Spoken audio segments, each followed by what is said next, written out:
오늘 설교의 제목 한번 따라해 보겠습니다. 깊어진 삶을 주께. 깊어진 삶을 주께. 하나님 앞에 우리의 깊어진 삶을 드릴 수 있는 모든 성도님들이 되시기를 축복합니다. 오늘 아침에 저희 남편이 저한테 오늘도 설교할 때 아인이 얘기할 거야? 라고 물어보더라고요. 그래서 제가 왜? 그랬더니 설교할 때마다 아인이 얘기 조금씩 한다며 이러더라고요. 그래서 제가 아인이 얘기를 해야 내가 설교를 시작할 수 있어. 오늘도 있어 라고 말을 했고 아인이 얘기로 설교를 시작하도록 하겠습니다. 이제 너무나도 많이 아시는 것처럼 이번에 초등학교에 입학한 저희 딸은 교회에 오는 것을 세상 좋아하는 아이입니다. 월요일에도 친구를 5명을 집으로 초대하고 오늘도 학교 끝나자마자 친구 집에 놀러 간다고 하는데 금요일은 절대 약속을 잡지 않습니다. 어제 태권도 학원에서 안내문이 왔는데 5월 달에 1박 2일 금토 캠프가 있대요. 이런 거 엄청 좋아하는 아이인데 금요일에 캠프가 걸리면 가지 않습니다. 그래서 제가 어제 캠프 안내문을 가지고 와서 아이나 이거 할 거야? 그랬더니 엄마 금요일이잖아. 교회 가야 돼. 캠프를 안 갑니다. 친구 집에 가는 거 엄청 좋아하는데 금요일에 안 갑니다. 키즈 카페 가자고 꼬셔도 금요일에 안 갑니다. 왜? 교회 가야 된다고. 금요 기도에 가야 된다고. 금요일은 약속도 안 잡고 행사도 안 하고. 이 아이가 어린이집 다닐 때는 방학이 일주일밖에 안 됐는데 초등학교에 입학하니까 방학이 이제 길다라는 걸 얘가 안 거예요. 그러면서 엄마 방학 되면 나는 한 달 동안 맨날 교회 갈 거야 라고 벌써부터 이야기를 하고 있습니다. 사실 저는 방학 때도 이 아이를 학교에 보내겠죠. 돌봄교실이라고 해서 보낼 건데 아이가 너무 기대감이 가득해서 너는 방학 때 학교 갈 거야 라는 말을 아직은 못했습니다. 근데 이 아이가 한참 전에 저에게 매일 했던 질문이 있습니다. 그게 뭐냐면 엄마, 오빠는 교회 몇 년 다녔어? 엄마, 저 언니는 교회 언제부터 다녔어? 엄마, 저 집사님은, 저 권사님은 교회 몇 년 다녔어? 라는 질문입니다. 이 질문의 핵심이 무엇일까요? 저 언니가, 저 오빠가, 저 집사님이, 저 권사님이 얼마나 교회를 오래 다녔냐가 중요한 것이 아니라 자기가 본인이 더 오래전부터 이 교회를 다녔다라는 것을 알아주는 것이 포인트입니다. 그러면 엄마 나는 교회 언제부터 다녔어? 이제 이 질문이고 이 질문에 대한 답을 스스로 만들어 가는 거예요. 제가 여기 와서 임신을 하고 출산을 했고 이제 그때부터 다녔으니까 이제 몇 년이야 라고 말하면은 이제 다른 언니나 오빠에 비해 이 연수가 부족해요. 그러면 엄마 나는 엄마 뱃속에 있을 때도 그 교회를 다닌 거니까 나는 그때부터 다닌 거야 하면서 교회 다닌 연수를 이렇게 늘립니다. 근데 그래도 본인보다 더 오래 다닌 사람이 있으면 이렇게 합니다. 엄마는 교회 언제부터 다녔어? 제가 이제 언제부터 다녔다고 이야기를 하면 나는 원래 이미 엄마 뱃속에 들어올 거였으니까 엄마가 여기 처음 올 때부터 나도 이 교회 다닌 거야. 그럼 연수가 꽤 늘었죠, 벌써. 결론은 엄마가 다닐 때부터 자기도 이 교회를 다녔다는 이상한 논리를 가지고 이것에 대한 자부심과 긍지를 가지고 있습니다. 그래서 자기는 자기 오빠보다도 하늘빛 광성교회를 오래 다녔고 자기보다 이 교회를 오래 다닌 사람은 위임 목사님밖에 안 계시다는, 그리고 자기가 이 교회를 제일 오래 다닐 거라고 이런 자부심과 긍지를 가지고 있는 아이입니다. 저는 2016년 겨울에 이 교회를 처음 왔습니다.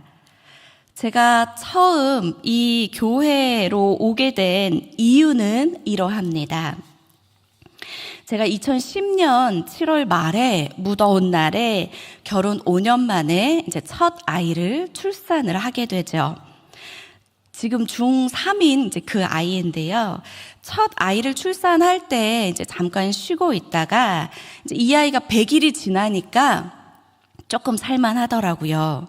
그래서 다시금 하나님 앞에 이 아이를 주신 하나님 앞에 감사하여서 사역을 다시 해야겠다고 마음을 먹게 됩니다. 내가 지금 할 수 있는 일은 나를 부르신 하나님의 부르심에 순종하는 일이고, 결혼하고 아이가 바로 생기지 않아서 한나처럼 매일 울며 기도하고 부르짖을 때 저에게 귀한 아들을 주신 하나님께 감사해서 응당 마땅 다시금 사역의 자리로 가야겠다고 기도하게 되었습니다. 이제 그 아이가 100일이 지나서 한 4달쯤 되었을 때 저희 남편이 저에게 야당역 앞쪽에 정말 맛있는 돈가스 집이 있다고 하면서 저에게 먹으러 가자고 하는 거예요. 맛있는 돈가스라고, 정말 맛있는 돈가스 집이었습니다. 이 돈가스를 먹고 나와서 제가 그때 바로 교회 옆에 문촌 14단지 살 때였는데 야당역은 저쪽에 있잖아요. 돈가스를 먹고 나와서 집으로 이렇게 오려고 도는데 저 앞에 엄청 그냥 큰 게 아니라 어마무시하게 큰 교회 하나가 눈에 딱 보이는 거예요. 완전 통유리로 되어 있는데 와, 저렇게 큰 교회에서 사역하면 정말 좋겠다라는 마음을 저도 모르게 품었습니다. 지난주 수요 예배 때 4대 교회 설교를 하면서 목사님께서 교회가 크더라, 교회가 멋있게 잘 지었더라 하며 겉모습만 보고 평가하는 것에 대해서 이야기했었을 때 뒤에 앉아서 설교를 들으면서 매우 몹시 찔려 했습니다. 저는 그날 돈가스를 먹고 나오면서 정말 엄청나게 으리으리하게 큰 교회를 보고 저 교회에서 사역하면 좋겠다라는 마음을 품었거든요. 그리고는 집에 와서 이 사역자들의 구인 공고 게시판 같은 초빙 게시판이 있습니다. 그 교회를 처음 보는 교회였고 이름도 처음 들어보는 교회였어요. 그래서 이제 초빙 게시판에 들어가서 이렇게 보고 있는데 글쎄 초빙 게시판에 그 교회 유아부 사역자 초빙 공고가 딱 있는 게 아니겠어요? 아, 이거 하나님의 뜻이다 하고 생각하고 바로 이력서를 만들어서 작성을 해서 이력서를 넣었습니다. 엄청 큰 교회였거든요. 그리고 아는 사람도 하나 없는 처음 보는 교회였거든요. 그 교회에 생판 모르는 제가 그냥 겉모습만 보고 사실 저 교회에서 사역하면 좋겠다 생각하고 이력서를 넣었는데 그 교회 붙었을까요? 떨어졌을까요? 2차 저차해서 담임 목사님 면접까지 보고 그 자리에서 바로 합격을 해서 사역을 시작했습니다. 네, 그 교회에서 유아부 사역을 열심히 하고 있는데 그 교회에 계시는 부목사님께서 서울에 있는 교회로 담임을 나가면서 저한테 같이 가자고 스카웃 아닌 스카웃을 하신 거예요. 집이 여기고 교회는 서울이었는데 여기서 전철 타고 버스 타고 편도 2시간, 왕복 4시간 걸리는 교회로 사역을 나가게 됐습니다. 제가 허리 디스크가 있는데 그 서울에 있는 교회를 섬길 때 이게 절정에 달했어요. 그러니까 먼 거리를 다니는 게 보통 힘든 게 아니었거든요. 그래서 서울에 있는 교회를 한 4년쯤 섬겼을 때에 제가 가까운 교회로 옮기면 좋겠다라는 마음을 품었습니다. 그러다가 제가 이제 요 앞을 이렇게 지나는데 하늘빛 광성교회가 들어온 걸 보게 됩니다. 이 자리에 원래 교회가 있다는 건 알고 있었지요. 그런데 어느 날 교회 이렇게 꼭대기를 보니까 교회 이름이 하늘빛 광성교회 이렇게 바뀌어 있더라고요. 또 한 번 교회 이름이 너무 예쁜 거예요. 건물이 으리으리한 게 아니라 교회 이름이 너무 마음에 들었어요. 교회 이름이 너무 예뻐서, 그리고 집이 바로 앞이니까 가깝잖아요. 그래서 이 교회에서 사역하면 좋겠다 라는 마음을 품었습니다. 그리고 이제 서울에 있는 그 교회에 제가 저 이제 사역을 옮기고 싶습니다 라고 말씀을 드렸죠. 너무 멀고 또 허리가 심하게 아팠던 것도 그 교회에서 이제 다 알고 있었으니까 이제 옮기고 싶습니다 라고 말씀을 드렸는데, 그쪽 교회에서 안 된다, 가지 말아라, 계속 해야 한다 이렇게 말씀을 하셨어요. 그래서 제가 그 교회 목사님께 이렇게 말씀을 드렸습니다. 제가 어디 다른 교회에 이력서를 찾아서 제 손으로 넣지 않겠습니다. 그런데 집에서 걸어갈 수 있는 가까운 교회에서 저하고 같이 사역하고 싶다는 연락이 오면 이건 하나님의 뜻인 줄 알고 저를 순적히 보내주십시오. 말도 안 되죠? 네, 말도 안 되죠. 어떻게 생각하면 말도 안 되고 얼토당토 않은 말씀을 제가 드렸습니다. 그리고 집에 와서 초빙 게시판을 또 열어보았습니다. 그런데 거기에 하늘빛 광성교회 초빙이 올라왔더라고요. 제가 오늘 아침에 설교 다시 한번 훑어보면서 그때 초빙 게시판에 어떻게 올라왔나 하고 열어봤어요. 지난 초빙 게시판에 자료들도 남아있거든요. 그래서 오늘 아침에 이렇게 열어보니까 2016년도에 제목이 이렇게 있었어요. 하늘빛 광성교회 교역자 초빙, 가로 열고 준전임 교육 전도사. 그러니까 2명을 구한다는 거죠. 어떤 교회인지 궁금해서 이제 게시판도 들어가 이렇게 보기는 했지만 제가 약속한 게 있으니까 이력서를 넣지 않았어요. 그냥 이런 교회가 있고 사역자를 구하고 있구나, 구하는데 내가 넣으면 좋을 텐데 안 넣기로 했으니까. 그리고 기도했습니다. 교회를 옮기는, 사역지를 옮기는 과정들이 저는 알 수 없지만 아브라함이 갈 바를 알지 못했지만 순종했던 것처럼 저에게도 아직은 알 수 없지만 순적히 이루어지는 은혜를 베풀어 주시면 순종하겠다고 기도했습니다. 그리고 하나님께서 저의 이 기도를 들어주셨을까요? 하나님의 은혜로 저는 이 교회에 왔습니다. 이력서를 처음에 넣지 않았는데 어떻게 왔을까요? 그렇게 기도하던 와중에 이 교회에서 사역하시는 부목사님이, 이제 그 부목사님이 제가 직접 아는 사이는 아니고 제 친구랑 친한 분이에요. 제가 이 부목사님하고는 개인적으로 연락을 하거나 주고받거나 아는 사이는 아니에요.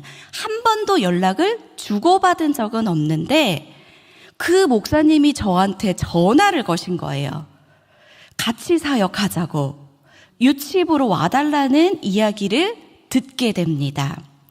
이건 하나님의 뜻이다. 그래서 저는 순적하게 이 교회로 오게 됩니다. 근데 교회를 왔더니 너무 좋은 거예요. 교회가 가까우니 좋고, 교회도 좋고, 말씀도 좋고, 뭔가 설렘과 기대가 가득하게 사역을 시작하게 되었습니다. 그러다 보니까 저 유치부 사역을 하면서 주일뿐만이 아니라 수요 예배도 나와보게 되고, 교육 전도사 때 수요 예배도 한 번씩 나오다 보니까 금요 기도에도 궁금한 거예요. 그래서 금요 기도에도 한번 나와보고, 그러다 보니 새벽에도 나와서 기도하고 싶은 거예요. 그래서 새벽에도 나오고 싶어지게 되더라고요. 여기서 이제 제가 하고 싶은 말이 시작이 됩니다. 제가 교회 올 때마다 듣는 말이 있었어요. 예배 드리러 오면 정말 한 번도 빠지지 않고 저에게 어느 목사님께서 친절하게 이렇게 말씀해 주셨어요. 왜 왔어? 빨리 가. 안 그럼 일 시켜. 정말 많이 들었어요. 제가 교회 오면 올 때마다 왜 왔어? 왜 왔어? 그리고 끝나면 누군가와 마주치기 전에 눈에 띄기 전에 빨리 가. 눈에 띄면 일 시켜. 무슨 일을 얼마나 시키길래 눈에 띄기만 하면 일을 시킨다는 건지 저는 그때 이제 이 교회를 처음 왔으니까 아직 아무것도 모를 때라 그런가 보다 하고 끝나자마자 교회 밖을 나갔지요. 그런데 그렇게 교회 올 때마다 그리고 예배드리고 갈 때마다 마음이 좋지는 않은 거예요. 올 때마다 왜 왔어? 왜 왔어? 얼른 가. 저는 왜 왔을까요, 교회에? 교회 왜 왔을까요? 예배 드리러 왔죠. 근데 이렇게 매번 올 때마다 왜 왔어? 빨리 가. 이 말이 너무 불편한 거예요.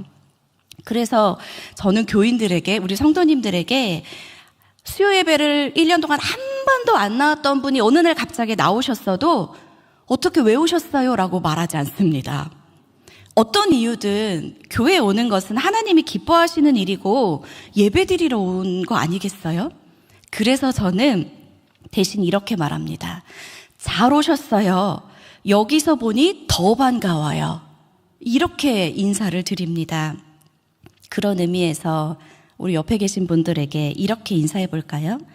잘 오셨습니다. 여기서 보니 더 반갑습니다.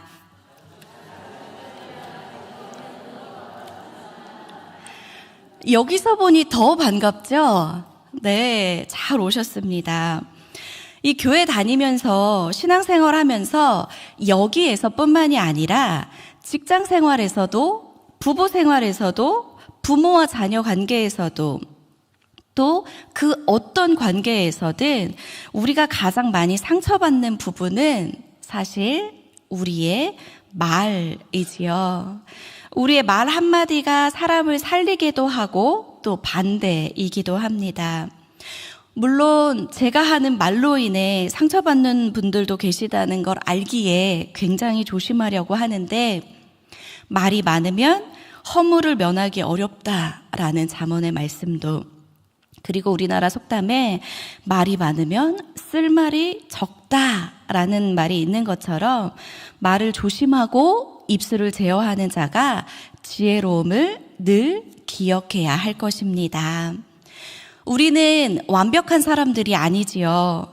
특별히 그리스도인들은 그리스도의 장성한 분량이 충만한 데까지 성장해야 하는 사람으로서 늘 우리의 입술을 조심해야 합니다.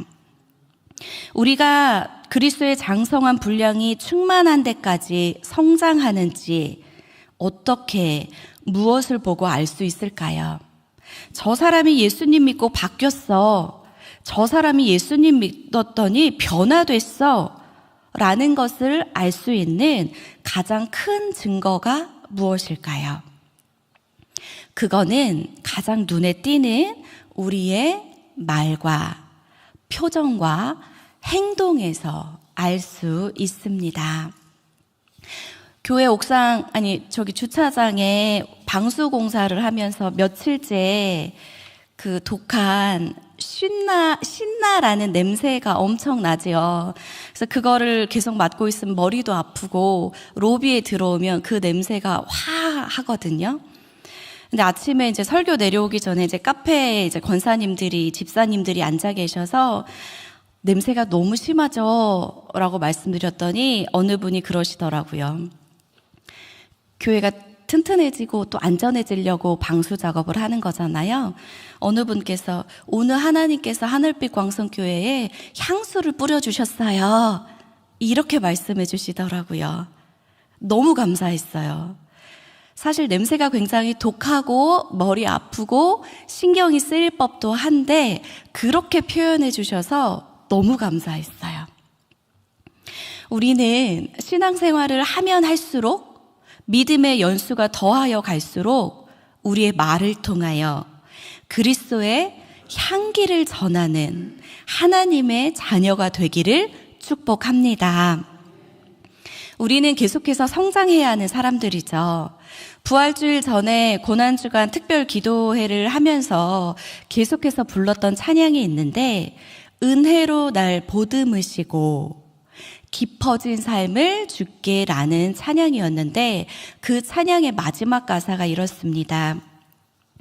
주님의 자녀로 명예 지켜가며 깊어진 삶을 주께 드리네.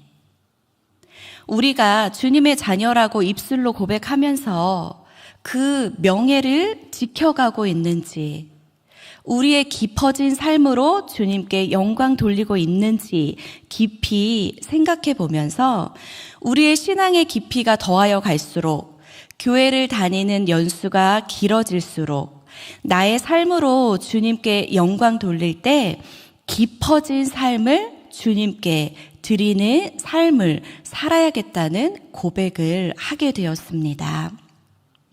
그렇게 깊어진 삶을 주님께 드려야겠다고 묵상하면서 떠오른 말씀 구절이 있었어요.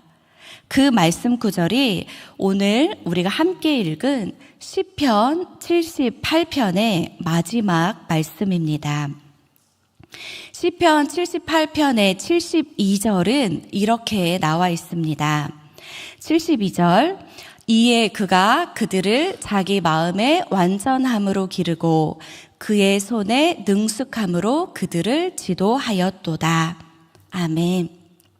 어떤 말씀일까요? 오늘 읽은 시편의 78편 70절에서 72절 짧은 3절의 이 말씀은 하나님께서 다윗을 부르신 이유를 기록한 장면입니다. 하나님께서 다윗을 부르신 이유, 오늘 말씀 70절에서 72절까지를 우리 같이 한번 3절의 말씀을 합독해서 같이 한번 읽어보겠습니다. 시작. 또 그의 종 다윗을 택하시되 양의 우리에서 취하시며 이에 그가 그들을 자기 마음의 완전함으로 기르고 그의 손의 능숙함으로 그들을 지도하였도다. 이에 그가 그들을 자기 마음의 완전함으로 기르고 그의 손의 능숙함으로 그들을 지도하였도다. 아멘. 71절이 지금 72절 두 절이 반복되었지요. 네네. 71절은 젖 양을 지키는 중에서 그를 이끌어내사 그의 백성인 야곱, 그의 소유인 이스라엘을 기르게 하셨더니 라는 말씀입니다. 이 말씀은 다윗이 열심히 일하는 중에 하나님께서 이제 다윗을 택하셨어요. 양을 지키는 중에서 이끌어내서 내 백성 이스라엘, 야곱을 기르게 하셨어요. 이에 다윗은 자기의 완전함으로 기르고 또 그의 손의 능숙함으로 그들을 지도하였다라고 이야기합니다. 여기 보면 마음의 완전함, 손의 능숙함이라는 표현이 있습니다. 이 말은 이 말씀은 제가 사역에 임하는 기본 마음가짐이기도 합니다. 늘 제가 사역을 할 때마다 마음의 완전함으로, 손의 능숙함으로 사역에 임하자, 이렇게 늘 다짐하는 말씀이기도 한데요.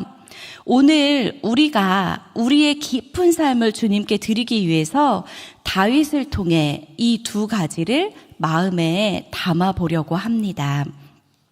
한번 따라해 보시겠어요? 마음의 완전함, 손의 능숙함. 우리가 읽고 있는 성경은 마음의 완전함 이렇게 표현이 되어 있는데 개역 한글 버전에서는 완전함을 마음의 성실함이라고 기록하고 있습니다. 그리고 새 번역은 한결같은 마음이라고 표현합니다. 그러니까 다윗은 마음의 완전함, 마음의 성실함으로 한결같은 마음으로 임했다라는 것이지요. 하나님은 다윗의 용맹과 투출한 뛰어남 때문에 다윗을 택한 것이 아니지요.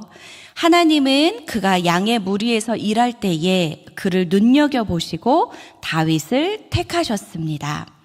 또한 그 양의 우리에게 자기의 마음의 완전함으로 양들을 기르고 있었기 때문에 그를 택한 것입니다. 마음의 완전함이란 마음의 성실함이라고 했지요.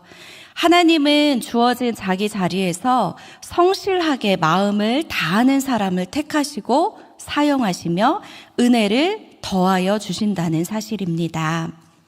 다윗의 변함없는 이 마음의 완전함, 마음의 성실함, 한결같은 마음은 어떻게 가능했을까요? 그것은 자신의 선한 목자 되신 하나님을 향한 순전한 사랑과 변함없는 믿음이 있었기 때문에 가능했던 것입니다. 늘 순탄하고 평탄한 길만 있었던 것은 아니지요.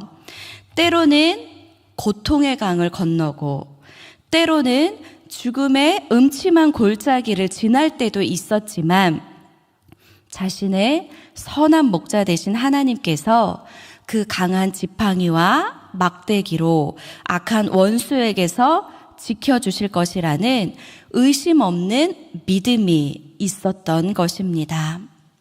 이 믿음을 통하여 하나님께 대한 사랑과 은혜에 감격하여 자신 또한 작은 목자가 되어 하나님께서 맡기신 양들을 중심을 다해 하나님께 하듯 마음의 성실함으로 섬기고자 힘썼던 것이지요.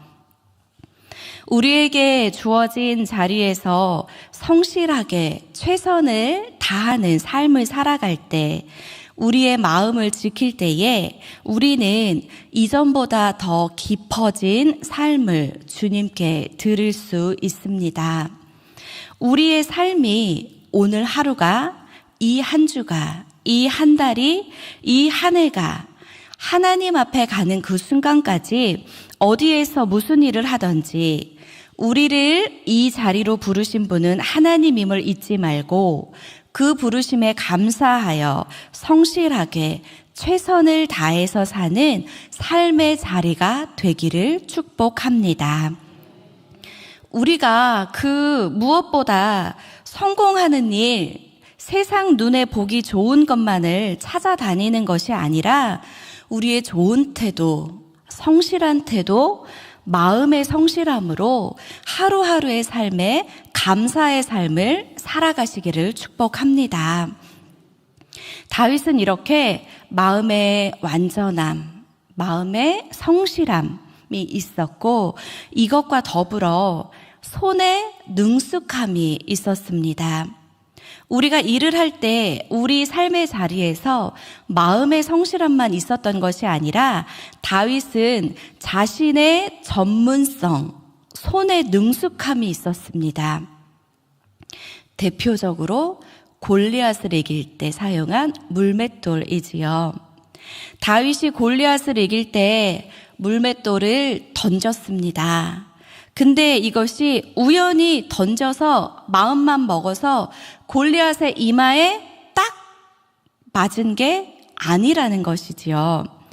딱 한 번 던졌을 때 그것을 맞출 수 있는 정확성, 전문성이 다윗에게는 있었다는 것입니다. 다윗이 거인 골리앗을 이길 수 있었던 것은 하나님의 보호하심과 함께 하심이 있었고 다윗이 하나님에 대한 신실한 믿음이 있었기 때문에 가능했을 것입니다. 그러나 그것이 전부는 아니죠.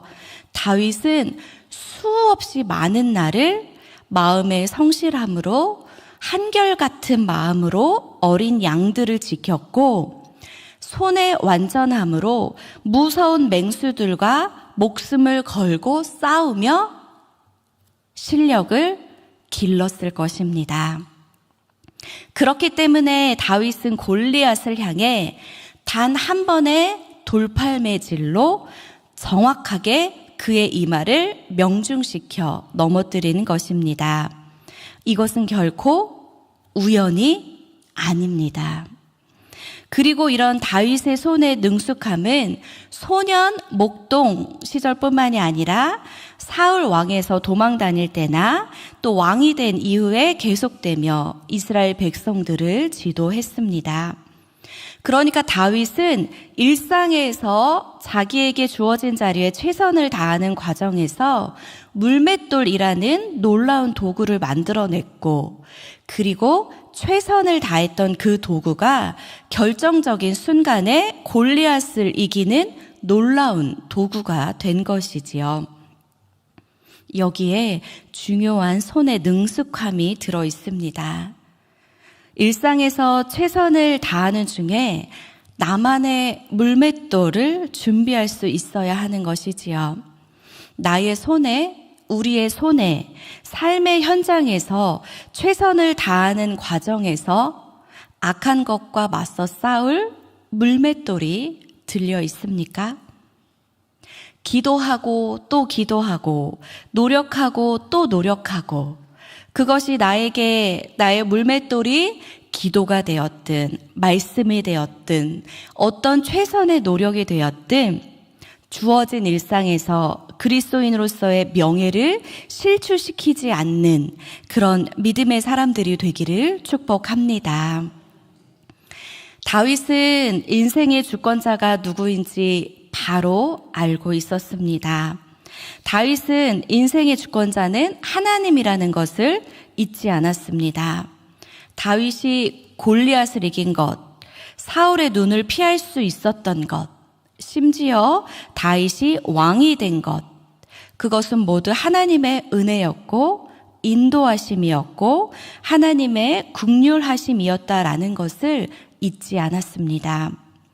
다윗은 다윗의 삶 속의 주인이 누구인지, 그리고 자기의 능력의 힘이 누구인지를 바로 알고 있었던 것이지요.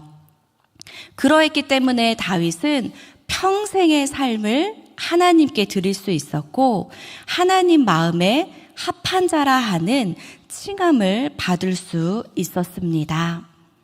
마음의 완전함으로, 손의 능숙함으로 다윗은 다윗의 삶 속에서 더욱 깊어진 삶을 하나님께 드렸습니다.